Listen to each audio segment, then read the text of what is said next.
প্রত্যেকের নামাজ নামাজ না, প্রত্যেকের সিজদা আল্লাহর দরবারে যায় না, প্রত্যেকের রুকু আল্লাহর দরবারে যায় না।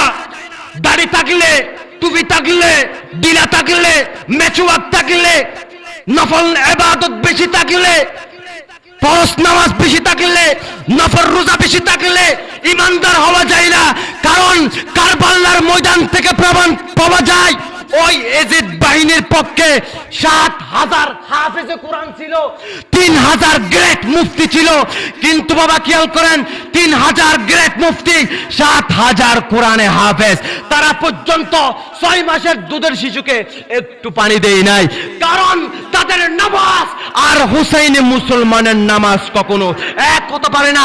বাবা ভালো করে খেয়াল করুন, নীল নদীর পানি যেমন নীল না, নামেতে নীল, নীল নদীর পানি যেমন নীল না, ঠিক তেমন সবার ইসলাম কিন্তু ইসলাম হতে পারে। নীল নদীর পানি যেমন নীল না, ঠিক সবার ইসলাম কিন্তু ইসলাম। সোজা কথা। নবীকে মুহাব্বত করলে, যে আমি কিছুক্ষণ আগে বলেছি, মানুষের সাথে সম্পর্ক করবেন, বাবার সাথে সম্পর্ক করবেন, মায়ের সাথে সম্পর্ক করবেন, কিন্তু কবর পর্যন্ত বিচ্ছিন্ন হয়ে যাবে। সন্তান থেকে বাবা বিচ্ছিন্ন, সন্তান থেকে মা বিচ্ছিন্ন, দাদা থেকে নাতি বিচ্ছিন্ন, নানা থেকে নাতি বিচ্ছিন্ন, ভাই থেকে ভাই বিচ্ছিন্ন, ভাই থেকে বোন বিচ্ছিন্ন, দুনিয়ার মায়া মোহাব্বত সবকিছু বিচ্ছিন্ন হয়ে যাবে। আর যদি মুস্তাফার সাথে যদি লেনদেন থাকে, দুনিয়াতেও থাকবে কানেকশন। আর কবরে যখন বিসমিল্লাহি ফি সাবিলিল্লাহ ওয়া আলা মিল্লাতি রাসূলিল্লাহ বলে যখন তোমাকে দাপন দিয়ে দেবে, ওই দাপন দিতে দেরি তোমার মায়ে চলে যাবে, বাবাও চলে যাবে, দাদাও চলে যাবে, এমনকি দুনিয়ার জমিনে যাদের সাথে তুমি লক্ষ লক্ষ টাকার বিজনেস করেছো, ওই বন্ধু পর্যন্ত তোমাকে ছেড়ে চলে যাবে। কেন চলে যাবে? বলে যে মৃত্যু পর্যন্ত ওনার সম্পর্ক, যখন মৃত্যু হয়ে গেছে, কবর দিয়ে দেওয়া হয়েছে, ইনার সাথে আর সম্পর্ক নেই। আর মুস্তাফা বলে যে দুনিয়ার জমিনেও উম্মতের সাথে সম্পর্ক আছে, কবরে যখন তুকে দেওয়া হয়েছে সবাই চলে গিয়েছে, আর আমি নবী মুস্তাফা মদিনা থেকে তোর কবরের তশরিফ নিয়ে এসেছি। खुदा के फज़ल से हम पर हो साया, गौसे आज़म का हमीदों जहां में है सहारा, गौसे आज़म का। আমি একখানা আয়াত তেলাওয়াত করেছি, যে আয়াত খানের মধ্যে রব্বি করিম বলছেন, যদি আমার মেহবুবের সাথে যদি কোনো বান্দার সম্পর্ক হয়, তাহলে ওই ব্যক্তির স্থান মর্যাদা হবে তাদের মতো যারা সিদ্দিক, যারা শুহাদা, যারা সালেহিন, যারা ইমানদার, যারা ফরজগার, যারা মুত্তাকি। কিয়ামতের ময়দানে ওই সিদ্দিক শুহাদাদের সাথে ওই ব্যক্তির স্থান হবে, মর্যাদা হবে, যারা আমার বন্ধু মেহবুবের সাথে সম্পর্ক রেখেছিল, যারা নিজের জীবনের চাইতে আমার বন্ধু মুহাম্মদুর রাসূলুল্লাহ সাল্লাল্লাহু আলাইহি ওয়াসাল্লামকে জীবনের চাইতে মোহাব্বত করেছে। জোরে বলুন সুবহানাল্লাহ। তো এরকম সাহাবাই কেরামরা আমার নবীকে খুব বেশি মুহাব্বত করতেন, ভালোবাসতেন। কেমন করে মুহাব্বত করতেন? রাসূল করিম সাল্লাল্লাহু আলাইহি ওয়াসাল্লাম যদি তুতু ফেলতেন, কি ফেলতেন? তুতু ফেলতেন। রাসূল করিম সাল্লাল্লাহু আলাইহি ওয়াসাল্লাম যখন তুতু ফেলতেন, তখন সাহাবায়ে কেরামরা দুই হাত কানায় এভাবে দিত। মনে হতো যে তারা একজন একজনের মধ্যে ঝগড়া হতো, একজন একজনের সাথে ঝগড়া করত। যদি জিজ্ঞেস করেন ঝগড়া করছেন কেন, একজন একজনের আগে একজন বলে যে রাসূল করিম সাল্লাল্লাহু আলাইহি ওয়াসাল্লাম তুতু মুবারক ফেলতেন, ওই তুতু মুবারক কখনো জমিনের মধ্যে পড়তে দেয় নাই। সাহাবায়ে কেরামরা সেগুলো নিয়ে দুই হাতের মধ্যে এভাবে মিশ্রিত করে সারা শরীরের মধ্যে, মুখের মধ্যে মেখে ফেলতেন। জুড়ে বলুন সুবহানাল্লাহ। শুধু তা নয়, রাসূল করিম সাল্লাল্লাহু আলাইহি ওয়াসাল্লাম যখন হাঁটতেন, যদি রাসূল করিম সাল্লাল্লাহু আলাইহি ওয়াসাল্লাম পা মোবারক যখন কোনো পাথর শক্ত জায়গার মধ্যে পড়তো, সেটা শক্ত থাকতো না, সাথে সাথে নবীর কদমের সাথে লাগার সাথে সাথে সেটা তুলার চাইতে নরম হয়ে যেত। জোরে বলুন সুবহানাল্লাহ। শুধু এখানে শেষ নয়, রাসূল করিম সাল্লাল্লাহু আলাইহি ওয়াসাল্লাম যখন হাজতে যেতেন, পায়খানা মোবারক কখনো জমিনের মধ্যে থেকে যায় নাই। রাসূল করিম সাল্লাল্লাহু আলাইহি ওয়াসাল্লাম যদি হাজতের মধ্যে বসতেন, তখন চারিদিক দিকে গাছ গোছালা এসে আমার নবীকে আড়াল দিয়ে দিত, আর জমিন এভাবে পৃথক হয়ে যেত। যদি জিজ্ঞেস করেন, ও জমিন আপনি পৃথক হয়ে গেলেন কেন, তখন বলে যে রাসূল করিম সাল্লাল্লাহু আলাইহি ওয়াসাল্লাম হাজত ছাড়বেন, সেই হাজতকে বক্ষণ করার জন্য, খাওয়ার জন্য আমি জমিন দুই ভাগে বিভক্ত হয়ে গেছি। জোরে বলুন সুবহানাল্লাহ। শুধু তা নয়, আমার রাসূলকে কারা মুহাব্বত করেছেন, জমিনে মুহাব্বত করেছেন। রাসূল করিম সাল্লাল্লাহু আলাইহি ওয়াসাল্লাম যখন হাজতে যেতেন, তখন জমিন কি হয়ে যেত, দুই ভাগে বিভক্ত হয়ে যেত। বলে যে আমার নবীর পায়খানা মুবারক খাওয়ার জন্য। তো এমন করে মুহাব্বত করতে হবে যে মুহাব্বতের কখনো তুলনা হতে পারে। রব্বুল আলামিনের বান্দারা শুনো তাহলে, আমার নবীর একজন সাহাবা, যিনার নাম হলো হযরতে হাজর বিন আদি রাদিয়াল্লাহু তাআলা আনহু, ইনি ছিলেন আমার নবীর একজন সাহাবা, যিনার বাসা হচ্ছিল ইয়ামেনের জমিনে।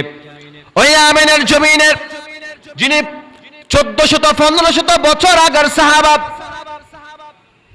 আশিক রাসূলের কবরের জগৎ কেমন হবে, আশিক রাসূলের ওই আলমে বর্জন জগৎটা কেমন সুন্দর হবে, আমার আল্লাহ কেমন সুন্দর করে দেবেন যারা আশিক রাসূল, সিদ্দিক, শুহাদা, সালেহিন, মুত্তাকিন বান্দারা।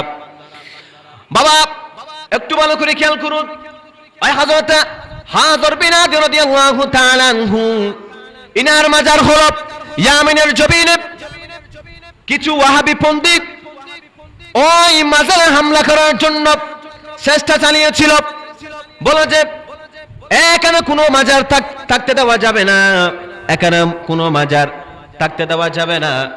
যে মাজারখানা দেখা যাচ্ছে হাজর বিন আদি রাদিয়াল্লাহু তাআলা আনহু, ওই কবরখানা আমরা ভেঙে দিব, ইয়ামিনের জমিনে আমরা কোনো মাজার থাকতে দেব না। এই কথা বলার পরে কিছু ওয়াহাবি পণ্ডিত লোক ওই হযরত হাজর বিন আদি রাদিয়াল্লাহু তাআলা আনহুর রওজা মুবারকের পাশে গেলেন। যাওয়ার পরে 2013 সালের ঘটনা, কয় সালে?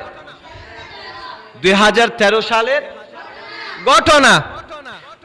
ওই 2013 সালের ঘটনা, কিছু ওয়াহাবি পন্থী লোক মিলে গিয়ে ওই সাহাবী হযরত হাজর বিন আদি রাদিয়াল্লাহু তাআলা আনহু রওজা মুবারকের মধ্যে হামলা চালাচ্ছিলেন। হামলা চালাতে চালাতে চালাতে এক পর্যায়ে গিয়ে ইনার রওজা মুবারক ভেঙে ফেললেন। ভেঙে ফেলার পরে এখন সুন্নি আশিক রাসূলুল্লাহ, কতগুলো আশিক রাসূলুল্লাহ বলতেছে, হ্যাঁ ভাইয়ারা, তোমরা তো আমার নবীর সাহাবা হযরত হাজর বিন আদি রাদিয়াল্লাহু তাআলা আনহু রওজা মুবারক তোমরা ভেঙে ফেললা, মাটির সাথে তো একদম সমান করে ফেললা, মিশ্রিত করে ফেললা। কিন্তু দেখো দেখো ওই ভিতরের মধ্যে কেমন করে আমার নবীর সাহাবা ঘুমিয়ে আছেন, আরাম ফরমাচ্ছেন, এটা তো দেখার কথা ছিল, এটা একটু দেখো। এক কথা বলার পরে তিনি বলছেন দেখতে হবে না। মানুষ যখন কবরের মধ্যে দিয়ে দেয়, ওই মানুষ কখনো আর জীবিত থাকে না, ওই মানুষ মাটির সাথে মিশ্রিত হয়ে যায়। এদের বিশ্বাস হলো মানুষ কবরের মধ্যে জিন্দা থাকতে পারে না। এদের বিশ্বাস হলো নবীর কবরের মধ্যে জিন্দা না। এদের বিশ্বাস হলো সিদ্দিকরা, শুহাদারা, সালেহিনরা, মুত্তাকিনরা, আশিক রাসূলরা, ফরজগার বান্দারা, ঈমানদাররা কবরের মধ্যে জীবিত থাকতে পারে না। এদের বিশ্বাস হলো। আর সুন্নিদের বিশ্বাস হলো নবীগণ, সিদ্দিকগণ, শুহাদায়ে কারাম, সালেহিনরা, মুত্তাকিনরা, ফরজগাররা, ঈমানদাররা, এমনকি নবীরা, সে সাচ্চা আশিক রাসূলরা দুনিয়ার জমিনে যেমন ভাবে রয়ে গেছে, ওই আলামে বারজাখের মধ্যে ঠিক তেমন রব্বুল আলামিন জান্নাতের ব্যবস্থা করে দেয়। আশিক রাসূলুল্লাহ দুনিয়ার জমিনে যেমন থাকে, ওই আলামে বারজাখ যাওয়ার পরেও রব্বুল আলামিন যুগের পর যুগ এমনকি কিয়ামত অবধি হওয়া পর্যন্ত সেভাবে সুস্থভাবে আরাম ঘুমের মধ্যে রেখে দেন। জোরে বলুন সুবহানাল্লাহ। সিদ্দিকরাও মরে না, শুহাদায়ে কেরামরাও মরে না, নবীগণরাও মরে না, এমনকি আশিক রাসূল যারা আছে তারাও কবরের মধ্যে মরে না, বরঞ্চ তারা ঘুমিয়ে আছেন। সুবহানাল্লাহ। কি আছেন? ঘুমিয়ে আছেন। ও আমার বাবা, একটু ভালো করে খেয়াল করুন। এবার হামলা চালানোর পরে এবার এদেরকে বলছেন, হামলা তো চালিয়ে দিয়েছো, এবার ওই কবরের মধ্যে কি আছে একটু খনন করে দেখো। এবার খনন করা হলো। খনন করার পর দেখতে পেল, খোদা কি কসম, 2013 সালের ঘটনা বলতেছি, আমার মোবাইলের মধ্যে এখনো পর্যন্ত ছবিখানা এখনো আছে। ওই সাহাবের ছবিখানা এখনো পর্যন্ত আমার মোবাইলে আছে। ওই ওয়াহাবির পন্ডিরা এদেরকে বলা হলো, তোমরা তো কবর খনন করে দেখো, তোমরা তো মাটির সাথে মিশ্রিত করে ফেলছো, যে উঁচু দেওয়াল ছিল ওই উঁচু দেওয়ালটা তোমরা ভেঙে ফেললা। এরপরে দেখো ওই আলামে বারজাখের মধ্যে কেমন করে আমার নবীর সাহাবা ঘুমিয়ে আছে, তোমরা একটু কবরটাকে রোজাকে একটু খনন করে দেখো। এবার খনন করা শুরু হলো। খনন করতে করতে করতে করতে সর্বশেষ দেখা মিলল ওই 1400 বছর আগের সাহাবা হযরতে আহাজর বিন আদি রাদিয়াল্লাহু তাআলা আনহু যেভাবে তিনাকে দাফন কাফন দিয়েছিল, যেভাবে কবরের মধ্যে শায়িত করা হয়েছিল, ঠিক 1400 বছর পরেও আমার নবীর সাহাবা এভাবে রয়ে গিয়েছে। তাহলে আমার নবীর সাহাবা তারা জিন্দা না মৃত? জিন্দা। শুধু তারা না, সিদ্দিক, শুহাদা, সালেহীন, শহীদগণ, নবীর আশিক রাসূলরা কবরের মধ্যে সশরীর জিন্দা। কথা বলেন ঠিক কিনা? নবীকে ভালোবাসলে দুনিয়াও দামি, কবরও দামি, আখিরাতও। এ বিশ্বাস আমাদের আছে না নাই? আর একটু জোরে বলো, বিশ্বাস আমাদের আছে না নাই? জীবনে অনেক মানুষের সাথে সম্পর্ক করেছেন, জীবনে অনেক মানুষের সাথে ফিরিত করেছেন, জীবনে অনেক মানুষের সাথে অনেক লেনদেন করেছেন, কিন্তু দিন শেষে মিলল কষ্ট ছাড়া, দুঃখ ছাড়া কিছু মেলে না। কারণ মানুষের সাথে সম্পর্ক করলে জীবন নষ্ট হয়ে যায়, আর মুস্তাফার সাথে লেনদেন করলে, মুস্তাফার সাথে ফিরিত করলে, মুস্তাফার সাথে ভালোবাসা করলে বরঞ্চ জীবন নষ্ট হয়ে যায় না। মানুষের সাথে সম্পর্ক করলে জীবন নষ্ট হয়ে যায়, আর মুস্তাফার সাথে সম্পর্ক করলে জীবন শ্রেষ্ঠ হয়ে যায়। তো এরকম শ্রেষ্ঠ জীবন আমাদের প্রয়োজন আছে কি নাই? আর একটু জীবন আছে না নাই? ও আমার ভাইয়েরা, আপনারা শুনেছেন হযরতে আল্লামা শরফুদ্দীন বুসরি রাহমাতুল্লাহি আলাইহি কত বড় আশিক রাসূল। তিনি আমার নবীর জন্য একখানা কবিতা লিখলেন। তিনি ছিলেন একজন কবি। ওই শরফুদ্দীন বুসরি রাহমাতুল্লাহি আলাইহি সারা জীবন দেশের জন্য, রাজার জন্য, বাদশার জন্য, মানুষের জন্য, বিজ্ঞানীদের জন্য এবং ভালো ভালো নেতাদের জন্য, ভালো ভালো মানুষদের জন্য তিনি কবিতা লিখতেন। দেশের জন্য কবিতা লিখতেন, বাদশার জন্য কবিতা লিখতেন। ওই শরফুদ্দীন বুসরি রাহমাতুল্লাহি আলাইহি তিনি একদিন হঠাৎ করে প্যারালাইসিস রোগে আক্রান্ত হয়ে গিয়েছে। ওই প্যারালাইসিস রোগে আক্রান্ত হওয়ার পরে বিছানা থেকে উঠতে পারে না, হাঁটতে পারে না, চলতে পারে না, বিছানার মধ্যে পড়ে আছে। এবার তিনি যাদের জন্য সারা জীবন কবিতা লিখে গেলেন, সম্মান লিখে গেলেন, প্রশংসা করে গেলেন, তিনি যখন অসুস্থ হওয়ার পরে যাদের জন্য কবিতা লেখা হলো তারা কোনোদিন বাসার মধ্যে এসে শরফুদ্দীন বুসরিকে দেখতে এলো না। শরফুদ্দীন বুসরি কিভাবে অসুস্থ হয়েছে কেউ কোনোদিন খোঁজ খবর নেয় নাই। তিনি অসুস্থ হওয়ার পরে এভাবে বছরের পরে বছর চলে গেল।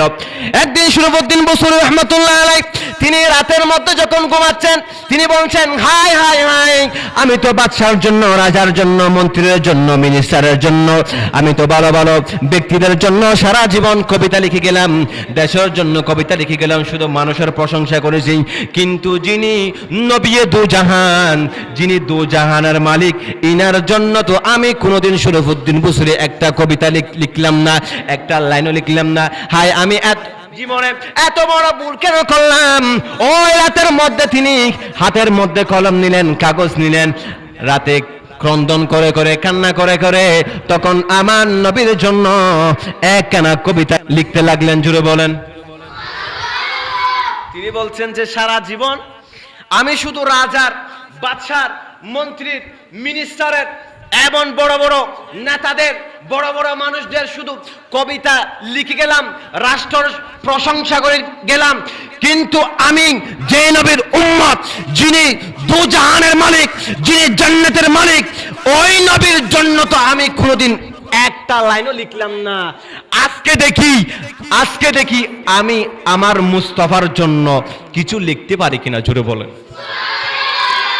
ওই শরফুদ্দীন বুসরি রহমাতুল্লাহি আলাইহি তিনি বলছেন, আমি সারা জীবন কেটে দিলাম রাষ্ট্রের জন্য লিখে লিখে, কবিতা লিখে লিখে আমি সারা জীবন কেটে দিলাম, কিন্তু আমি হাঁটতে পারি না, আমি এমন রোগে আক্রান্ত হয়ে গিয়েছি, আমাকে কেউ কোনোদিন দেখতে এলো না, রাষ্ট্র তো আমার জন্য কোনো খবর নিল না।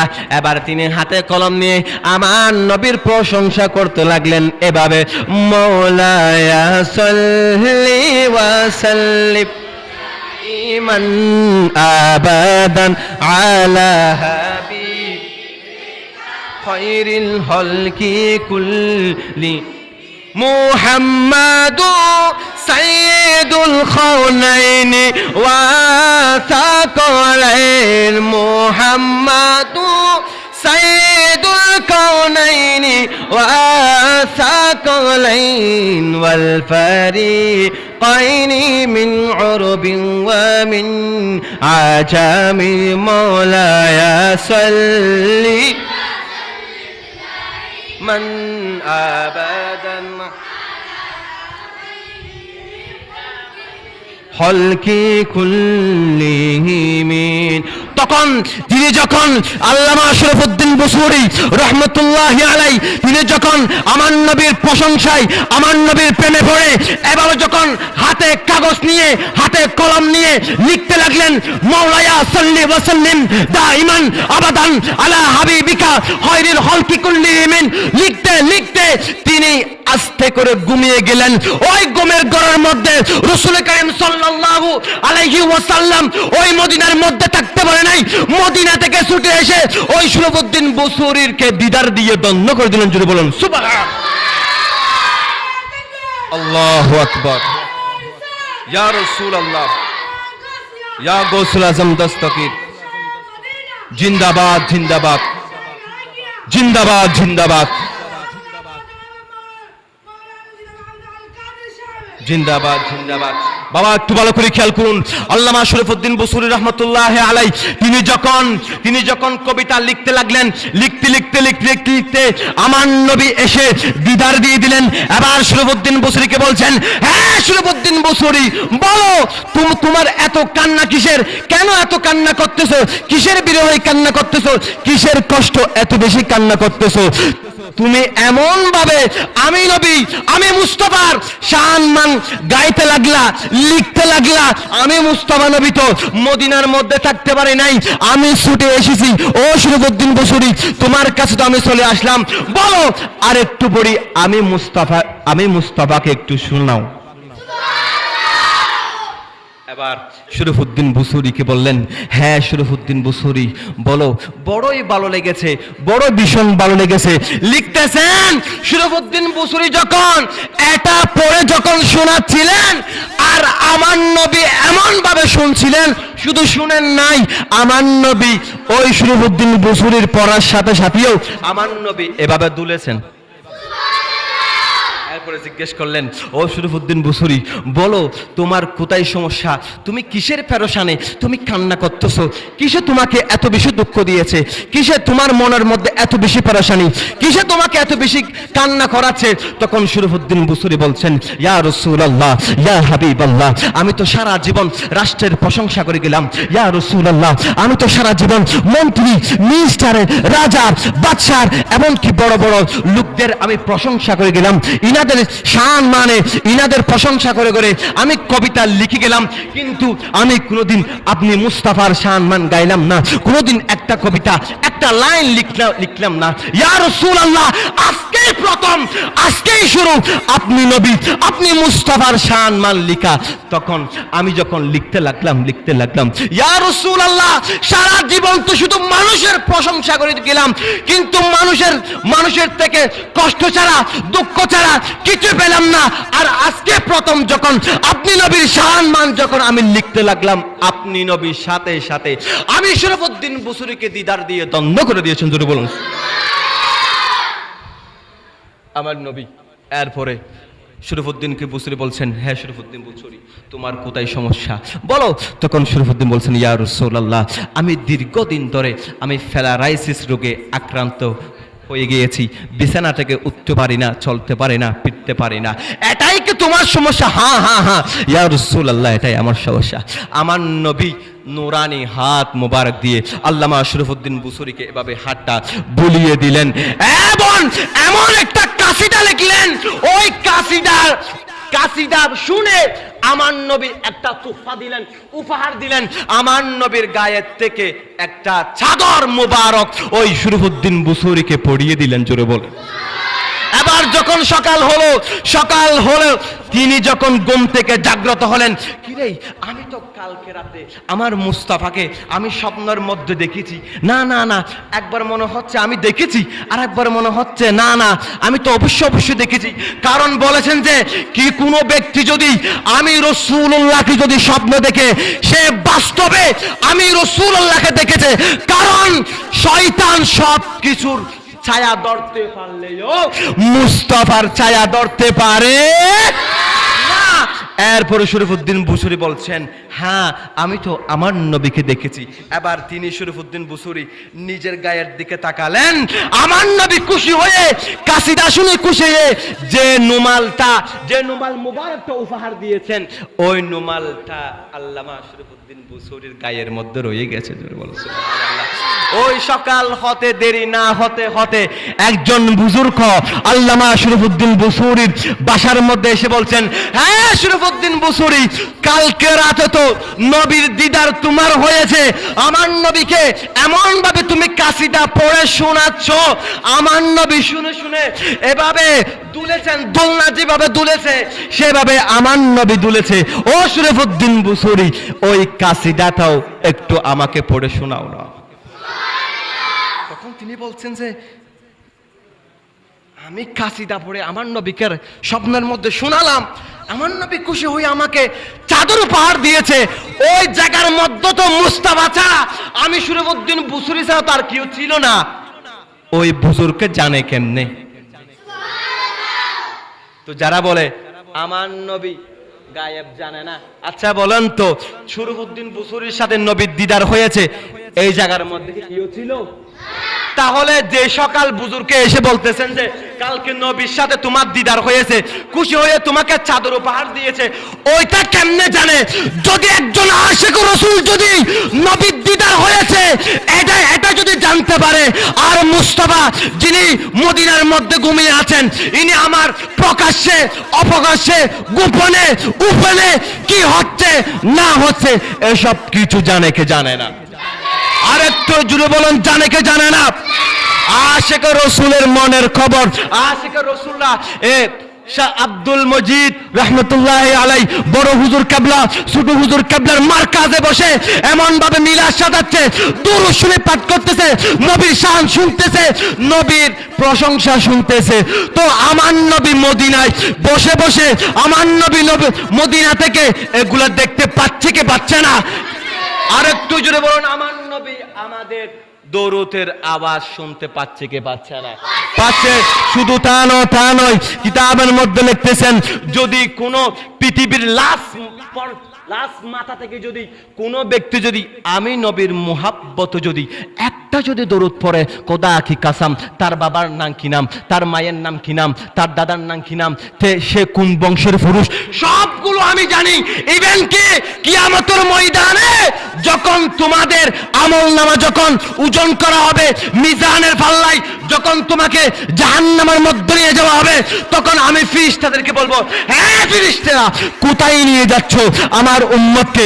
তখন ফেরেশতারা উত্তর দিবেন, ইয়া রাসূলুল্লাহ, ইনার জন্য জান্নাত হয় নাই, ইনার জন্য জাহান্নাম হয়ে গিয়েছে। এরপরে বলবে যে ইনার কি জীবনের মধ্যে কি আমল করেছে না করেছে, এটা কি মিজানের পাল্লায় দেওয়া হয়েছে? আর একটু জোরে বলুন, ইনার ওজন কি, ইনার আমল নামা কি মিজানের পাল্লা দেওয়া হয়েছে? হ্যাঁ ইয়া রাসূলুল্লাহ, দেওয়া হয়েছে। না না না, আমি দেখি নাই। আমার সামনে আমার উম্মতের আমল নামা মিজানের পাল্লায় আবার দিতে হবে।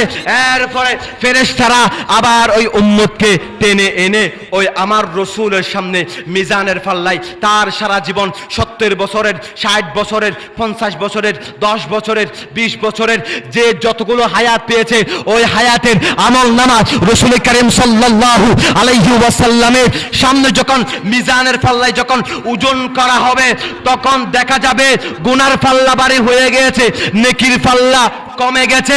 তখন মুস্তাফা বলবে যে আমি মুস্তাফা, তখন পকেট থেকে একটা সাদা কাগজের টুকরো ওই নেকির পাল্লার মধ্যে দিব, ওই সওয়াবের পাল্লায় দিব, আর সাথে সাথে ওই কাগজটা পাল্লাই পড়ার সাথে সাথে নেকির ওজন বেশি হয়ে যাবে। এবার প্রশ্ন হলো, ইয়া রাসূলুল্লাহ, সে কাগজের টুকরো কি? সে কাগজের টুকরোর মধ্যে এমন কি আছে যে রাসূলুল্লাহ 70 বছর আমল করেছি, 60 বছর আমল করেছি, 110 বছর 100 বছর আমল করেছি, ইয়া রাসূলুল্লাহ, তারপরেও গুনার পাল্লা ভারী হয়ে গেছে, আর আমার জীবনের চাইতে এত বেশি কি দামি কি একটা কাগজ যেটা দেওয়ার সাথে সাথে নেকির পাল্লা বেশি হয়ে গেছে। তখন মুস্তাফা বলতে লাগলেন, হে আমার উম্মত, মাথার বাড়ির জমিনে বসে শাহ মজিদিয়া ইসলামিক কমপ্লেক্স হেফজ ও এতিমখানার মধ্যে বসে ওই মিলাদ সাজিয়েছিল যে, সেখানে বসে বসে তুমি আমি মুস্তাফার জন্য একবার দরুদ শরীফ পাঠ করছিলাম, ওই দরুদ শরীফ কানা আমি মুস্তাফা লিখে রাখলাম, আর সেই কাগজের টুকরোটা আজকে তোমার নেকির পাল্লা দিয়েছি। নেকির পাল্লায় দিতে দেরি, ওই গুনার চাইতে তোমার নেকির পাল্লার ওজন বেশি হয়ে গিয়েছে। আল্লাহ বলবেন, হ্যাঁ ফেরেশতা, দেরি করছো কেন? তাকে তার আমল নামার ডান হাতের মধ্যে দিয়ে দাও, আর সাথে সাথে তাকে জান্নাতের মধ্যে প্রবেশ করিয়ে দাও। জোরে বলুন সুবহান। তাহলে 70 বছরের চাইতেও আমার নবীর উপর কেউ যদি একবার দরুদ পাঠ করে, তাহলে জীবনের চাইতে ওই দরুদের দাম কম না বেশি? আর একটু যদি বলতে হবে, কম না বেশি? একটা দরুদের পাওয়ার যদি এত হতে পারে, জি মুস্তাফা, ইনার দাম কেমন হবে? আর একটু জোরে বলুন। একটা দরুদ যদি জীবনের চাইতে যদি এত বেশি দামি হয়, না জানি ওই মুস্তাফা কেমন দামি। নবীকে মুহাব্বত করলে, যে আমি কিছুক্ষণ আগে বলেছি, মানুষের সাথে সম্পর্ক করবেন, বাবার সাথে সম্পর্ক করবেন, মায়ের সাথে সম্পর্ক করবেন, কিন্তু কবর পর্যন্ত বিচ্ছিন্ন হয়ে যাবে। সন্তান থেকে বাবা বিচ্ছিন্ন, সন্তান থেকে মা বিচ্ছিন্ন, দাদা থেকে নাতি বিচ্ছিন্ন, নানা থেকে নাতি বিচ্ছিন্ন, ভাই থেকে ভাই বিচ্ছিন্ন, ভাই থেকে বোন বিচ্ছিন্ন, দুনিয়ার মায়া মোহাব্বত সবকিছু বিচ্ছিন্ন হয়ে যাবে। আর যদি মুস্তাফার সাথে যদি লেনদেন থাকে, দুনিয়াতেও থাকবে কানেকশন। আর কবরে যখন বিসমিল্লাহি ফি সাবিলিল্লাহ ওয়া আলা মিল্লাতি রাসূলিল্লাহ বলে যখন তোমাকে দাপন দিয়ে দেবে, ওই দাপন দিতে দেরি তোমার মায়ে চলে যাবে, বাবাও চলে যাবে, দাদাও চলে যাবে, এমনকি দুনিয়ার জমিনে যাদের সাথে তুমি লক্ষ লক্ষ টাকার বিজনেস করেছো, ওই বন্ধু পর্যন্ত তোমাকে ছেড়ে চলে যাবে। কেন চলে যাবে? বলে যে মৃত্যু পর্যন্ত ওনার সম্পর্ক, যখন মৃত্যু হয়ে গেছে, কবর দিয়ে দেওয়া হয়েছে, ইনার সাথে আর সম্পর্ক নেই। আর মুস্তাফা বলে যে দুনিয়ার জমিনেও উম্মতের সাথে সম্পর্ক আছে, কবরে যখন তোকে দেওয়া হয়েছে সবাই চলে গিয়েছে, আর আমি নবী মুস্তাফা মদিনা থেকে তোর কবরে তশরিফ নিয়ে এসেছে। তাহলে ওই মুস্তাফাকে ছেড়ে যাওয়া যাবে? ওই নবীর উপর যদি দরুদ পড়লে খারাপ লাগে নাকি? আর একটু যে বলুন, খারাপ লাগে নাকি? ওই নবীর মোহাব্বতে, ইশক নিয়ে, জজবা নিয়ে, তাজিম নিয়ে ওই নবীর উপর প্রতিদিন আমরা দরুদ পড়তে চাই কি চাই না? আর একটু জোরে বলুন, চাই কি চাই না? একান্ত থেকে প্রমাণ করেন আমরা নবীকে মোহাব্বত করি। একটু দরুদ পড়ি, আল্লাহুম্মা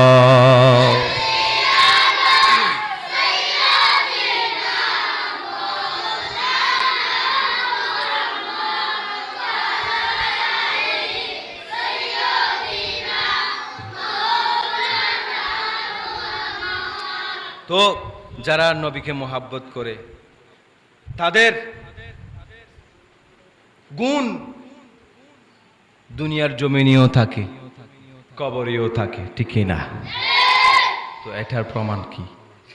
শুধু নবীর মোহাব্বত না, কেউ ব্যক্তি যদি আমার নবীর আহলে বাইতদেরকে মোহাব্বত করে, ভালোবাসে, তাহলেও ওই ব্যক্তি এমন দামি হয়ে যায়।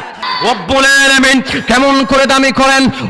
কোন ব্যক্তি যদি ওই আহলে বাইতদেরকে মোহাব্বত করে, কোন ব্যক্তি যদি আমার নবীকে মোহাব্বত করে, নিজের জীবনের চাইতে যদি বেশি মোহাব্বত করে, কোন ব্যক্তি যদি নিজের জীবনের চাইতে নবীর মোহাব্বতকে বেশি বড় মনে করে, কেউ যদি নিজের জীবনের চাইতে আহলে বাইতদের মোহাব্বত যদি বেশি বড় মনে করে, তো খোদা কি কসম, কবরের মাত্র যাবার সাথে সাথে রব্বুল আলামিন তার গুণান্বিত দুনিয়ার জমিনে প্রকাশ করে দেয়।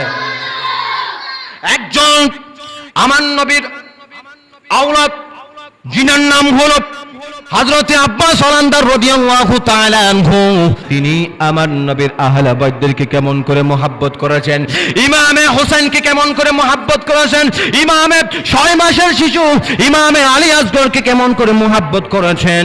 মানুষের সাথে সম্পর্ক করলে জীবন নষ্ট হয়ে যায়, বন্ধুর সাথে সম্পর্ক করলে এক সময় না এক সময় গিয়ে দুঃখ কষ্ট ছাড়া কিছু পাওয়া যায় না।